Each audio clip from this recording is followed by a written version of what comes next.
जालन्यातील बदनापूर येथील साक्षी लॉन्स येथे महाविकास आघाडीतर्फे बैठकीचे आयोजन करण्यात आलं होतं। यावेळी महाविकास आघाडीचे नेते, पदाधिकारी आणि कार्यकर्त्यांच्या बैठकीत आघाडीचे उमेदवार डॉक्टर कल्याण काळे यांनी उपस्थितांना मार्गदर्शन केले।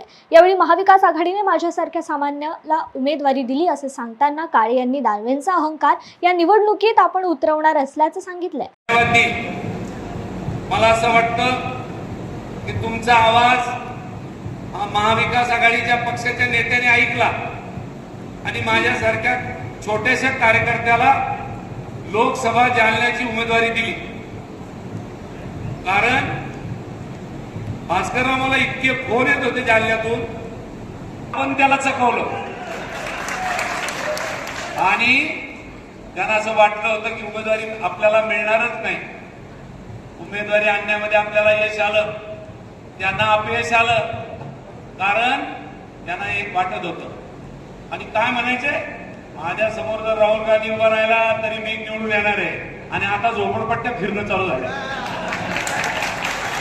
काय कारण आहे, आता वारा फिरतात या गल्लीचा त्या गल्लीला।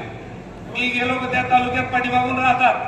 काल आज मी पैठणला जाऊन आलो, उद्या पैठणला बैठक लावली, सुरू झाला कार्यक्रम आणि याच्यातच खरी मजा आहे।